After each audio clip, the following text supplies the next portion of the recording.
everybody, it's Reckless and welcome to Breaking the Fourth Wall. So, in this video, I will be going over update patch 2.5.0.2, the one about sandbox tuning. Now, I'll actually be reading off of the patch notes, and the reason why I'm doing that is because not a lot of people actually like reading, and they're more so audio learners, so they like hearing it instead of actually reading it themselves. Also, I will be explaining everything in the patch notes that needs an explanation. But before we go into the video, if you guys enjoy it, hitting that like button and giving your opinion in the comment section below, whether it be about the video or about the actual patch notes itself, would be greatly appreciated. So, we're going to start with the Crucible. They actually made two different changes. First being the special ammo. And as for the special ammo, they adjusted the special ammo economy in all game types, which actually is not true because they actually contradict themselves later on in the patch notes. So, players start Crucible matches with special ammo. Special ammo is now lost upon death, and sidearms are not affected by this change. So, if you have like a shotgun, anything that's not a sidearm, then you will lose your ammo if you die. However, sidearms, if you have ammo and you die, you will still retain that ammo when you res. Special ammo crates now appear every 60 seconds, which include the initial spawn when you first come into the match and on respawn. Special ammo crates are shared with allies within 75 meters, and it went down from 100. So if you're about to pop that special ammo crate, make sure your buddies are around you, because they will not be able to get it if they're not close enough. And last for the special ammo timing in Mayhem is unchanged. So, shabam.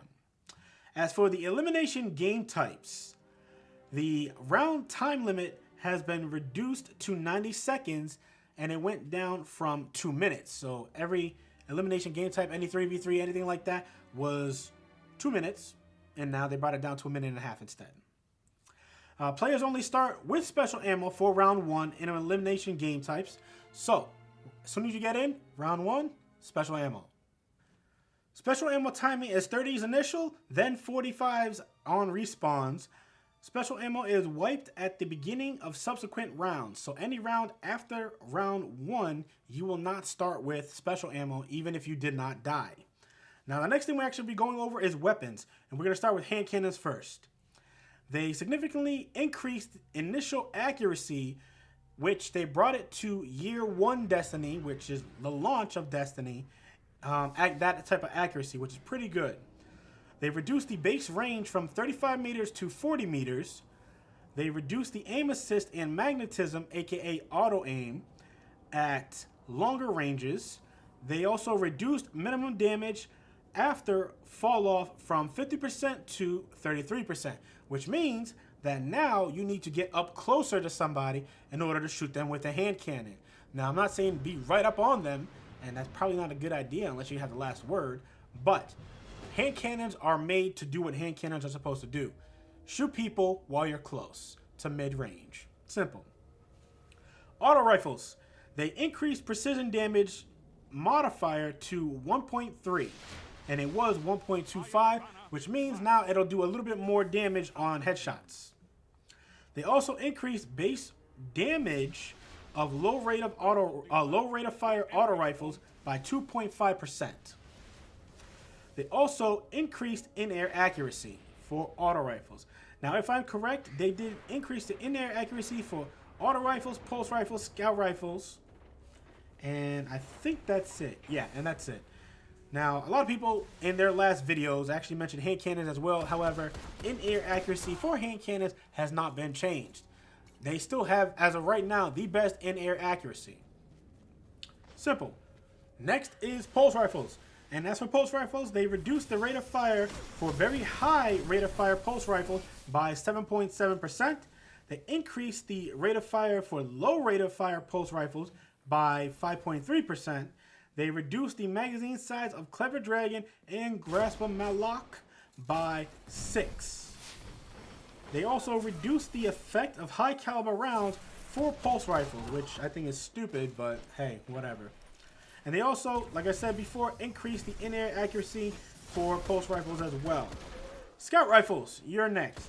They increase the in-air accuracy. That is it. Personally, I think they should have at least added 2.5 damage, base damage multiplier on the scout rifles. Because scout rifles, not every scout rifle is where it needs to be. So if they up the damage by 2.5, I think, you know, they would have been a little bit better. Just saying. Who am I, though? Shotguns, we're next. Or you're next. Shotguns no longer deal precision damage. No longer precision damage. However, the Chaperone and Universal Remote are unaffected by this change. So those are the only two shotguns that still do precision damage. And there is a note, though. Universal Remote only deals precision damage when you ADS. So you have to aim down sights in order to do precision damage with Universal Remote. And a little bit more on Universal Remote, but later on, shotguns now have significantly less magnetism or auto aim when fired from the hip. Shotguns now have significantly less in-air accuracy. Shotguns no longer have a movement penalty. If you guys don't know what the movement penalty was, is if you had a shotgun in your hand and you were running, you were less accurate when you stopped to shoot. That's what the movement penalty was. Also, shotguns, and it no longer does that anymore. So, shotguns now deal 20% more damage to combatants. That is in PvE and PvP. Rangefinder on shotguns now increased ADS time by 25%. So, it now takes you longer to aim down your sights when you have a shotgun with rangefinder. So, I suggest you guys find a better perk instead of rangefinder if you don't want to be losing shotgun fights. Next, they reduced Universal Remote magazine size from 5 to 3. Hold on, I'm going to let that sink in real quick. 5 to 3. Now have 3 shots in your Universal Remote. 3 rounds, that's it. That's all you get. And also, the Universal Remote, Universal Remote now takes longer to reload. 3 shots, longer to reload. They try to do this for balance, okay? This is definitely going to make a lot of people mad. I'm just saying. As for exotics, the Young Wolf's Howl is reduced. The Howling Flames ammo cost from 10 to 5, so that'll make a couple people more happy, I guess. Truth. Get ready to be mad. They reduced the magazine size from 3 to 1. 3 to 1. Not T-O. I'm sorry, not T-double-O. Not T-W-O, but T-O. 2-1. Let that sink in real quick. 3 to 1. True. God. Anyways, next is the classes. And we have a couple things. We got the General for all classes. Then we have Hunter, Warlock, and Titans. So, for the General, they reduced health of Guardians with armor values above 10. They increased damage of the Flux Grenade, which definitely needed a buff. A Magnetic Grenade, which didn't really need a buff. And Shoulder Charge, which is already OP. To ensure effectiveness across all armor values. No idea. Blink now disables your radar and HUD for a short time after activation. How long's a short time? They didn't tell us. Thanks, Bungie. However, I don't use radar anyway, so it's not really a, thing to me. As for the subclasses, or classes, sorry. Hunters, we're going to start with you guys first. Throwing Knife now deals solar damage on impact. Now, Hungering Blade immediately starts health regen, restores more health per kill, gives a flat amount of health and shield, per activation, does not immediately start regenerating shields. As for the Blade Dancers, you guys' quick draw perk no longer readies your weapon instantly, but now grants a large increase to weapons handling speed. Warlocks, you gonna get pissed off, and I know you are because I am. Viper Totemic on the Amphibian aspect no longer readies your weapon instantly, but now grants a large increase to weapons handling speed. The Stormcaller's Thunderstrike melee range is reduced to be consistent with other Warlock subclasses, and Amplitude will continue to grant small range boost to new base range. And as for the last thing for the Warlocks, we have Landfall, which now reduces the total time in Storm Trance. Now, in my last video, I said they definitely should have done that to Ionic Blink and not Landfall. But once again, who am I? You know, I obviously would make better choices for like this than other people in this wonderful team. I should work for Bungie so they understand what people actually like. I should. As for the last piece of news in the general section, the Outbreak Prime no longer triggers the corruption spreads by shooting Word of Dawn. So if you were like me and you were actually using an Outbreak Prime to break a Word of Dawn from an enemy Titan, it no longer does that. Chernobyl Vow no longer adds an additional seeker to skip grenades. Yay! We all know Chernobyl's Vow needed a nerf. Whether this is going to be the nerf that actually changes that, no idea. They also removed intrinsic perks, knee pads, and Icarus on some talent grids.